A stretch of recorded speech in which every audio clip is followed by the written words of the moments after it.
Sejam bem-vindos a esta semana de estudo, onde nós estamos no capítulo 14 do livro de Romanos, quase chegando nas conclusões.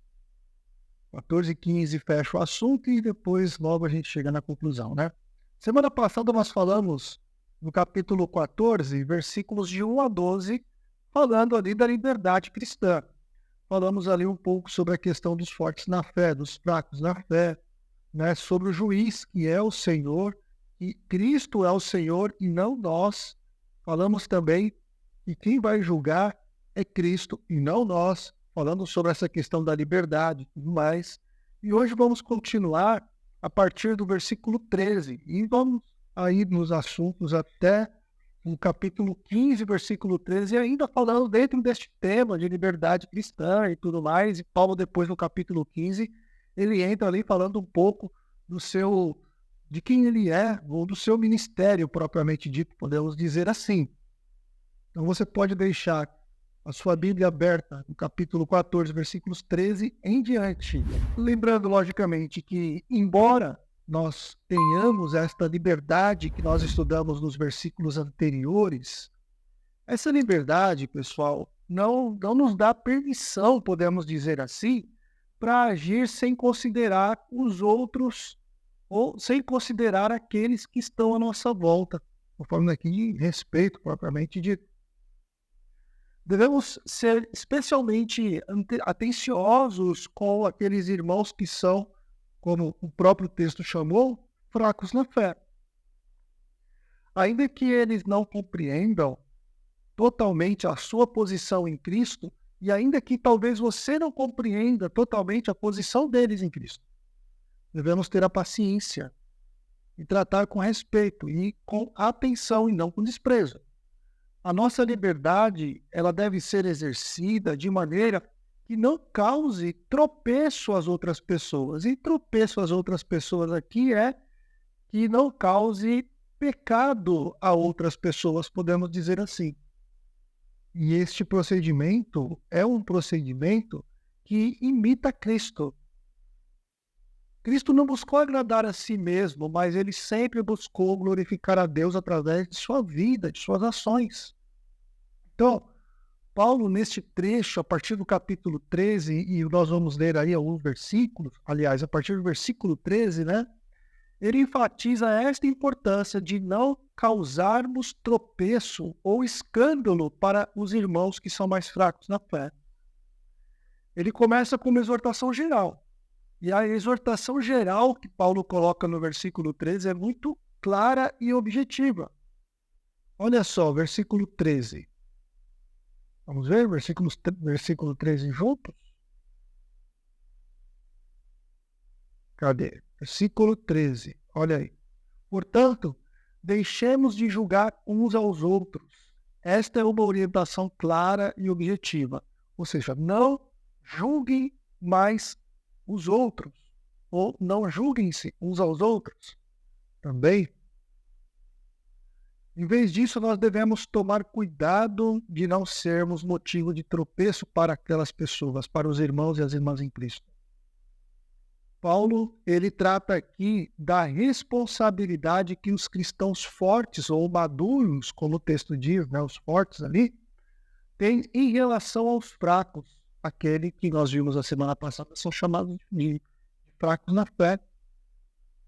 Então, Paulo começa exortando os cristãos a não julgarem uns aos outros, como eu disse, mas a serem cuidadosos para não se tornarem tropeço no caminho dos irmãos. Algumas traduções colocam até ali a palavra pedra de tropeço, né? Ou o termo pedra de tropeço é um termo conhecido.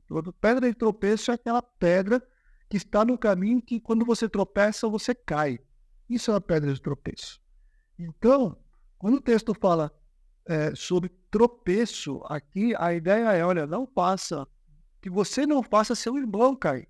Ele coloca o texto, em vez disso, façamos o propósito de não nos colocar ou não colocar pedra de tropeço ou obstáculo no caminho do seu irmão. A ideia aqui é, não faça ele cair. Como assim não faça ele cair, né? O que isso tem a ver com o assunto? Poxa, eu julgar o irmão pode fazer o irmão cair. E cair de que forma? Cair do quê? O que quer dizer isso? Nós vamos aqui depois, no decorrer aqui do nosso estudo, entender um pouco mais isso. E se não ficar claro, vocês perguntem, ok? Ele está lembrando que ao causarmos a queda deste irmão, ele está falando de queda espiritual, logicamente, ou ofensa ao irmão mais fraco, nós podemos estar impedindo o crescimento desse irmão na fé. Impedindo porque quando nós criticamos o seu modo de ser, o seu modo de agir, o seu costume, podemos dizer assim, a sua tradição, podemos dizer assim, quando nós criticamos este irmão que é mais fraco na fé, nós podemos desanimá-lo espiritualmente. William Barclay ressalta que Paulo está ensinando que a verdadeira liberdade cristã não é um direito absoluto, mas é algo que deve ser limitado pelo amor ao próximo. Você já parou para pensar nisso, não? Que a minha liberdade cristã e a sua liberdade cristã está limitado ao amor que eu tenho pelos outros? Essa é uma questão muito interessante e talvez você entenda e compreenda isso um pouco mais à frente. Cada cristão deve ter a sensibilidade de perceber as suas ações. Mesmo que moralmente elas sejam neutras para si mesmo, né? Essas ações podem ter um aspecto negativo na vida dos outros. E o foco aqui não deve estar na sua própria liberdade, mas no bem-estar espiritual do outro. Então, aquilo que você pode fazer, que você tem a plena convicção de fazer, a liberdade de fazer, tudo bem, você faz porque a sua consciência não o acusa, e vamos falar da consciência já já. Mas se o outro tem dificuldade, se o outro se escandaliza, talvez você tenha que dar um passo atrás aqui, naquela sua liberdade para que a outra pessoa não peque. É mais ou menos essa ideia que ele dá, mais ou menos não, é essa ideia que ele está colocando aqui. Versículo 14. Vamos ver o versículo 14. Como alguém que está no Senhor, tenho plena convicção de que nenhum alimento é por si mesmo impuro, a não ser para quem assim o considere. Para ele é impuro. Lógico, Paulo afirma estar convicto de que em Cristo, no Senhor, aqui, ou seja, aquilo que ele deu graças, né, ele até ensina isso em outras passagens, de que nada é impuro diante do Senhor. E Paulo está afirmando isso em ele como judeu, percebeu? Isso significa que, sob o novo pacto, a nova aliança, as distinções entre alimentos puros e impuros do Antigo Testamento não têm validade, não tem mais aquela relevância que tinha lá. Alguém abra Atos, capítulo 10, versículo 15. Por favor, Atos, capítulo 10, versículo 15. Vamos ler esse texto aqui. Ou seja, Paulo reconhece que para aquele que a tem por impureza ou por impura, para este é impuro. E não é que é por Senhor que é impuro. O Senhor tem nada a ver com isso. Entendeu? Parece essa ideia que ele está passando aqui. Em outras palavras, se alguém acredita que comer algo específico é moralmente errado, ou ao fazer isso, aliás, ele está indo contra a sua própria consciência. E isso se torna pecado para ele. E não o fato de comer. Olha só que coisa louca. Stott ressalta que, embora Paulo reconheça que nada é impuro em si mesmo, ele também respeita a consciência sensível dos irmãos mais fracos. A verdadeira liberdade cristã respeita a consciência do próximo, mesmo que essa consciência ainda não tenha atingido um grau de maturidade que talvez você julgue legal, interessante, que possa dar essa liberdade. A liberdade em Cristo, ela nos dá, na verdade, uma nova perspectiva sobre o que é puro e o que é impuro. A liberdade deve ser sempre praticada com amor e sensibilidade às convicções dos outros. E isso, pessoal, é algo que nós, como crentes no Senhor Jesus Cristo, devemos entender. Quando eu vejo uma pessoa que fala, eu não tomo café por causa da minha fé, tudo bem, não precisa criticá-la, é a fé dela. Você tem a liberdade de tomar café por causa da sua fé, e você toma de consciência pura, de consciência pura. Ela não tem, porque para ela é pecado. Então, se ela tomar, ela peca por causa da consciência. E se você tomar, você não peca por causa da sua consciência. Veja, nós estamos falando de coisas banais aqui, como alimento, guarda de dias, etc. Nós não estamos falando daquilo que é pecado aos olhos de Deus. Por exemplo, aquele irmão, ele é um adúltero e tem consciência tranquila. Não é isso que a Bíblia está dizendo aqui. A Bíblia não está falando sobre adultério, por exemplo, ou sobre fornicação, ou sobre roubo, ou sobre assassinato, ou sobre injúria, ou sobre mentira. A Bíblia não está falando aqui sobre roubo, sobre fofoca. Não, a Bíblia está falando aqui de assuntos banais do dia a dia, da natureza. Eu não como carne. Por quê? Porque para mim é pecado. Poxa, cara, mas para mim não é. Tudo bem, para você é pecado, para mim não é. Eu não vou chamar aquela pessoa para ir no churrasco, porque ela acha que comer carne é pecado. E se eu for na casa dela, eu não vou levar um prato que vai ser um bife a rolê para comer com ela, porque eu sei que para ela aquilo é pecado. Entenderam? É mais ou menos essa ideia, né? No versículo 15, Paulo adverte que se usarmos a nossa liberdade de forma egoísta, ferindo a consciência do outro, do próximo que está ali, nós já não andamos conforme o amor de Cristo. Olha o que o versículo 15 diz. Olha aí. Se o seu irmão se entristece devido ao que você come, você já não está agindo por amor, por causa da sua comida. Não destrua o seu irmão, porque em Cristo morreu. Veja, percebeu? Paulo está colocando que, olha, galera, tradições humanas, costumes humanos, não é maior, essas coisas não são maiores do que o amor que você deve ter pelo próximo. A regra suprema aqui para a vida cristã está no amor. E este deve ser sempre prevalecer sobre a liberdade individual.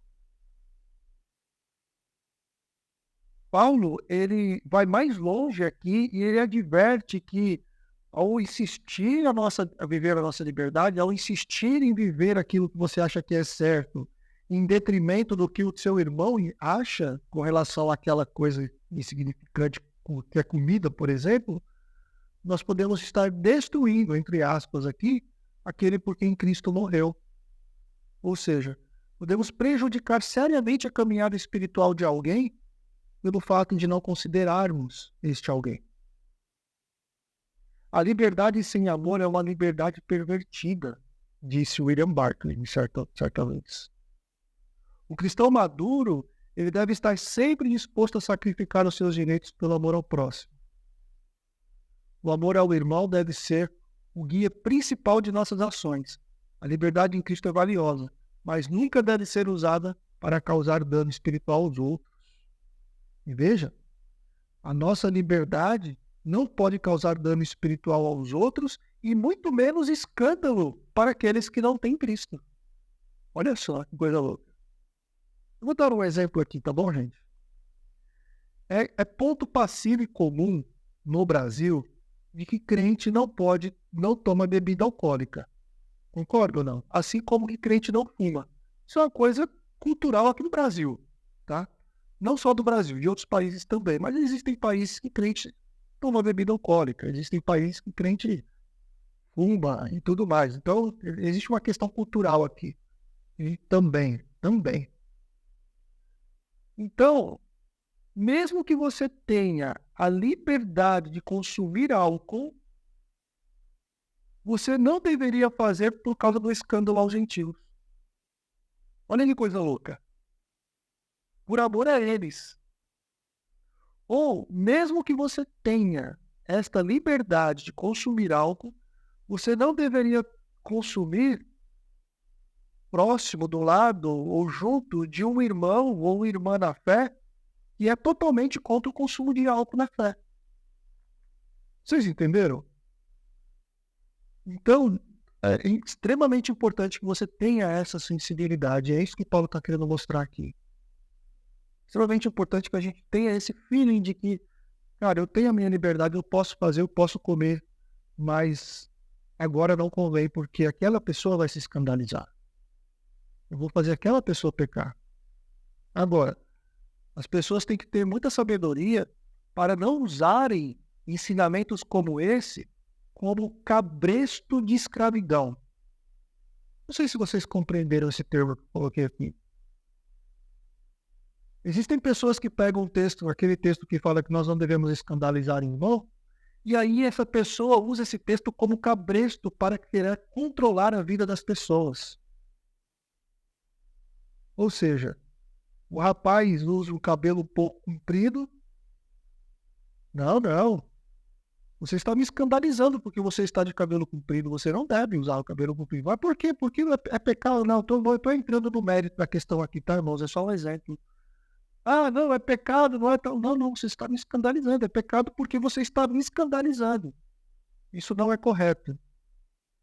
Isso não é certo. Isso se chama cabresto espiritual. Com um pretexto em cima de um texto. Não é assim que funciona. Não é isso que Paulo está ensinando aqui. Não é?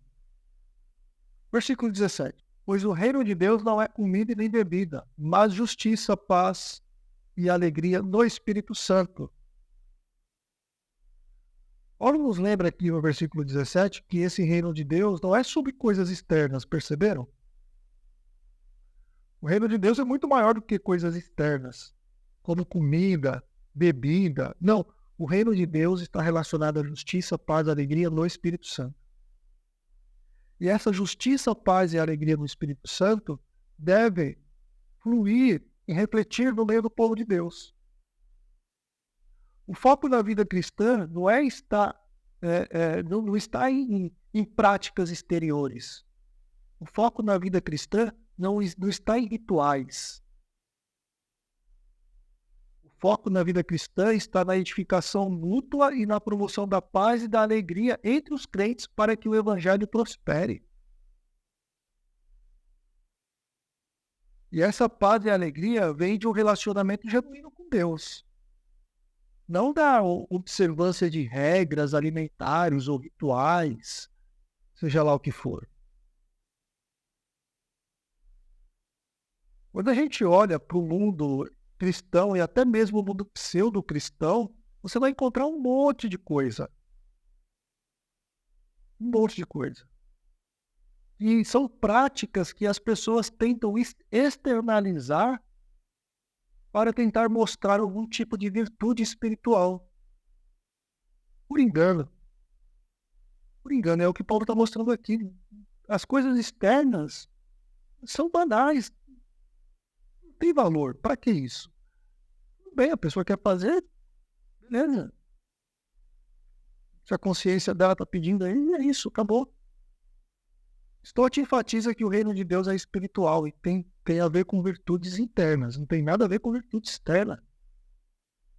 E as virtudes internas que estão relacionadas ao reino de Deus, que é espiritual, vão moldar os nossos relacionamentos.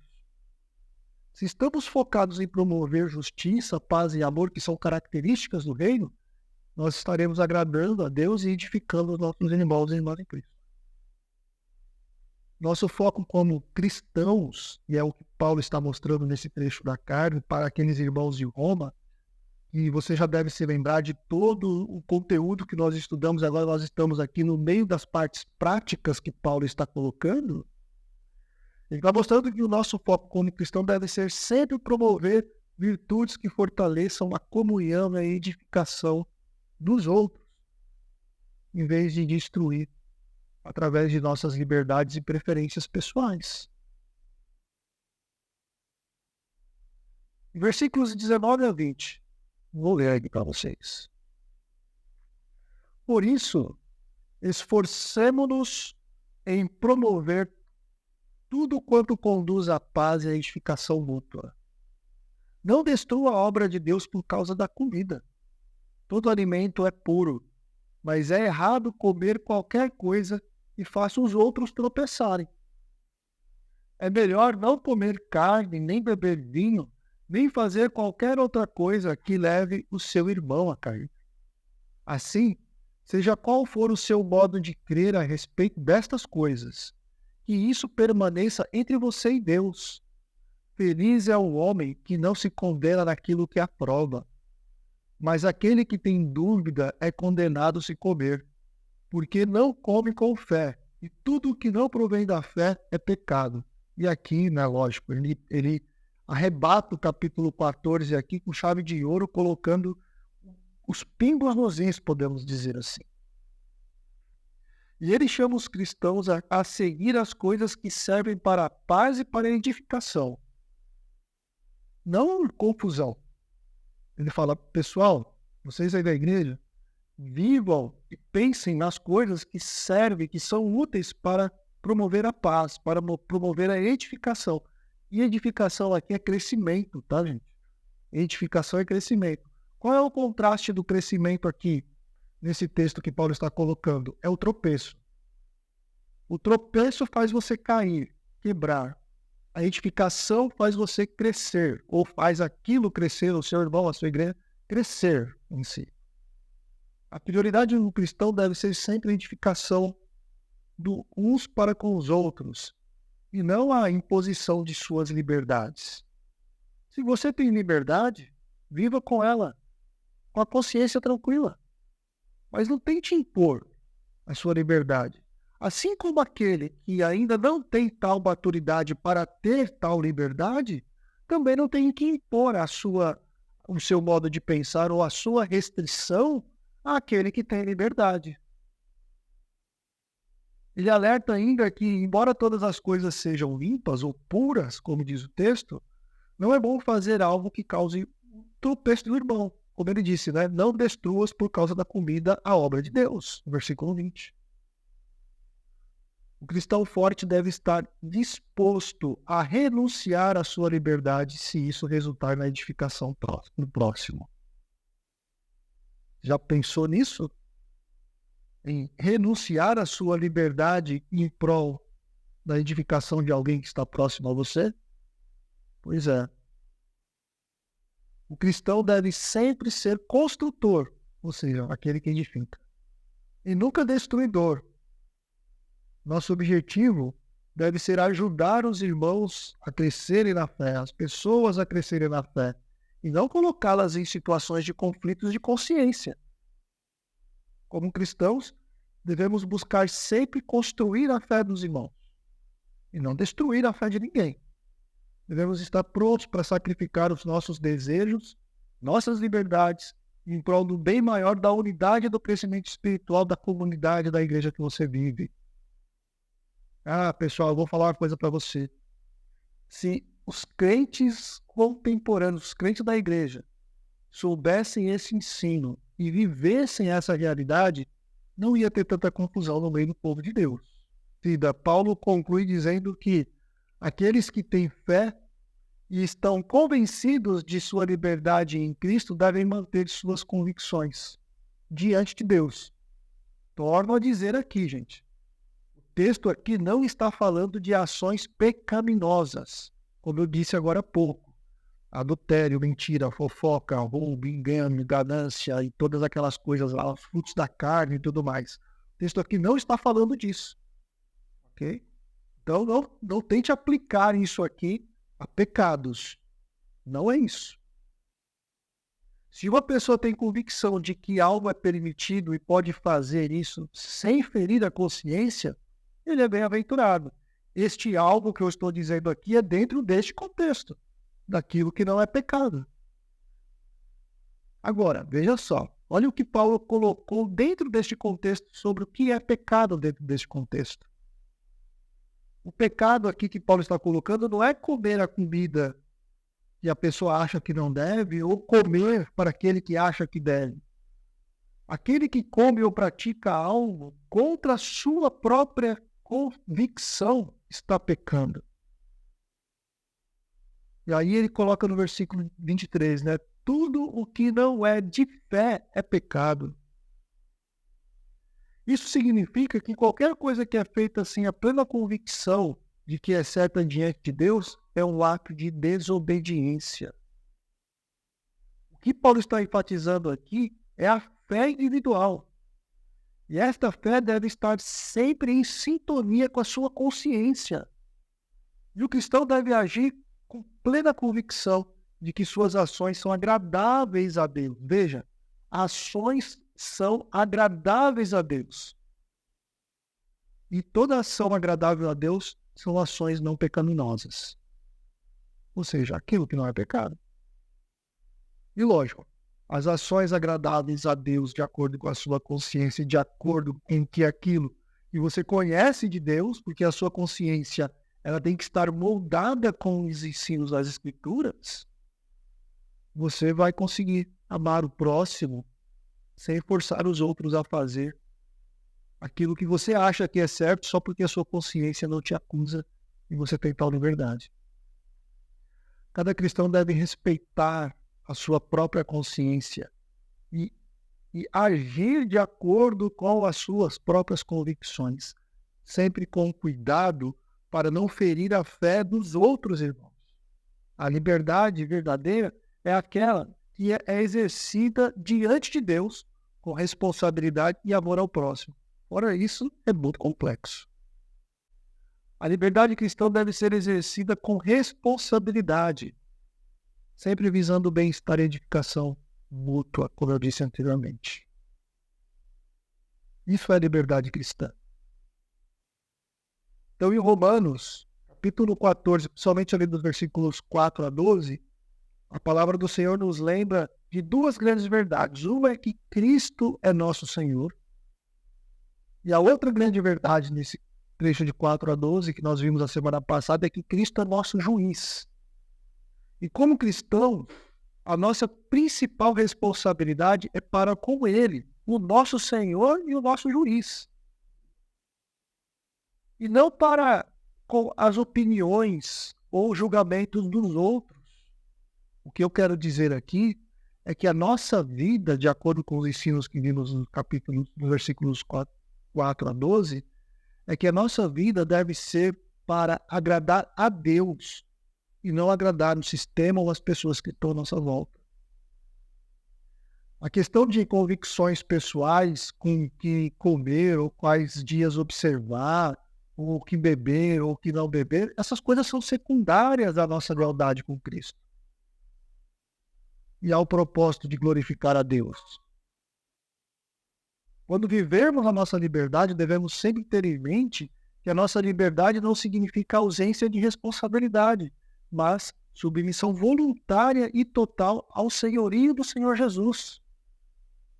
E não simplesmente aquilo que eu quero e gosto de fazer. Paulo nos ensina que, embora tenhamos a liberdade em Cristo, e é essa liberdade em Cristo que ele está ensinando aqui, essa liberdade nunca deve ser usada para causar pecado a outras pessoas, que é o tropeço. A regra do amor deve sempre guiar as nossas ações. O reino de Deus não é sobre questões externas, como eu disse, mas sobre justiça, paz, alegria no Espírito Santo. Como cristãos, a nossa prioridade deve ser sempre edificação mútua e preservação da unidade do corpo de Cristo, que é a igreja. Esse é o objetivo que nós devemos ter como cristãos quando vivemos em comunidade. Muito bom. Então, esse capítulo 14 nos leva a refletir, né? Como somos e quem somos. Se nós somos juízes ou somos servos. Se nós formos servos, louvado seja o Senhor por isso. Se formos juízes, vamos ter que pedir perdão a Deus, porque juiz só existe um. E nós não somos. E vamos colocar em todas as escrituras, irmãos, o mais importante em todas as escrituras, lógico, o mais importante de Deus para o mundo, né, em si, são as pessoas. Não são os rituais, não são os costumes, não são os dogmas, não são as pessoas. Jesus, em sua vida, demonstrou isso de uma forma muito eficaz. Muito mesmo. Ele foi julgado porque ele deu atenção às pessoas de uma forma clara, de uma forma objetiva, e também por se apresentar como Messias, né? Mas vamos sempre nos lembrar disso. Boa semana para vocês, Deus abençoe, espero vê-los aqui semana que vem então, tá bom? Deus abençoe. Y cuando